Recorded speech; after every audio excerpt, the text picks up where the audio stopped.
makasaysayang araw po. It's showtime! Kung titignan ng pambansang kamao na si Manny Pacquiao sa lente ng kulturang Pilipino, bakit kaya siya isang icon at mahal ng mga Pilipino? Sa aking pakikipag-usap sa historiador at guro ng araling Pilipino na si Professor Mary Jane Rodriguez Tatel, aming napag-usapan na si Manny Pacquiao ay tumutugma sa template o hulma ng isang sinaunang warrior o bayani ng bayan. Matatandaan na noong unang panahon, bago pa lamang dumating ang mga Espanyol, ang mga bida sa epiko ay tinatawag na bayani. Ang Austronesian na wani na ang kahulugan ay pagtulong at malasakit. Kaya nga empleyado ng pamahalaan ay tinatawag na kawani.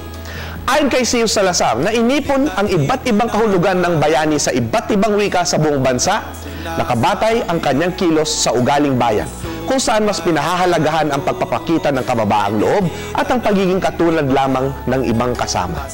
Kaugnay ng salitang bayani ang konsepto ng mandirigma sa Kabisayaan, ang mga bagani, na sa ibang salita ay hangaway, mangangayaw, pa mga tinatawag ng mga Espanyol na pintados. Ayon sa historiador Villan, lumalaban ng mga hangaway sa mga kalaban upang pangalagaan ang buhay, ginhawa at dangal ng bayan. Nagsisikap na sanayin ang sarili sa digmaan, nagiging bihasa. Tutungo sa ibang bayan, mangangayaw o kakayaw, pupugutin ang ulo ng mga kalabang mandirigma upang makuha nila ang gahum o kapangyarihan ng mga ito at iuwi ang mga kagamitang nakuha sa bayan upang magbigay ng ginhawa at sa kanilang pagwawagi, nagbibigay sila ng dangal sa bayan.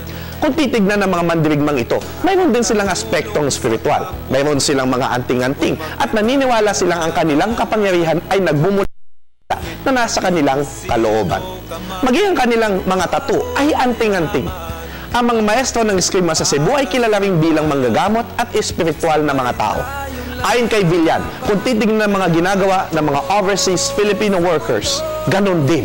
Tumutungo sa ibang bansa, nagsasakripisyo, nakikipagsapalaran sa laban ng buhay, at nag-uwi ng ginhawa sa bayan. Ganun din si Manny Pacquiao, katunog ng salitang pakayaw o pakikidigma sa Mindanao, tunay na mula sa bayan. Mula sa hirap sa probinsya, kung minsan walang makain, ginawa niya ang sarili na pinakamahusay na sa daigdig. Tumutungo sa ibang bansa upang maging assassin sa boxing ng mga Mexicano at iba pang mga lahi. Hindi biro at malaking sakripisyo na itaya ang sariling buhay para bigyang dangal ang isang bayang gutom dito. At sa kanyang kabutihang loob, pumasok sa politika upang magbigay kaginhawaan sa mga kababayan. Minsan sinabi ni Professor Rodriguez Tatel, sa akin, ang kulang na lang kay Manny ay maging spiritual leader. Aba, biglang naging born again at naging Bible ambassador at tila isa na siyang pastor. Sinasabi niyang ang tibay ng kanyang loob ay nagbumula sa kapayapaan ng Panginoon na sa kanyang puso. Sa kanyang asta, nananatiling mababa ang loob at kasama ng bayan. Sa bawat laban, dala tayo ni Manny sa bawat suntok. Pero dala din natin siya dahil siya ay nasa ating kultura at pagkatao. Ako po si Xiao Chua para sa Telebisyon ng Bayan.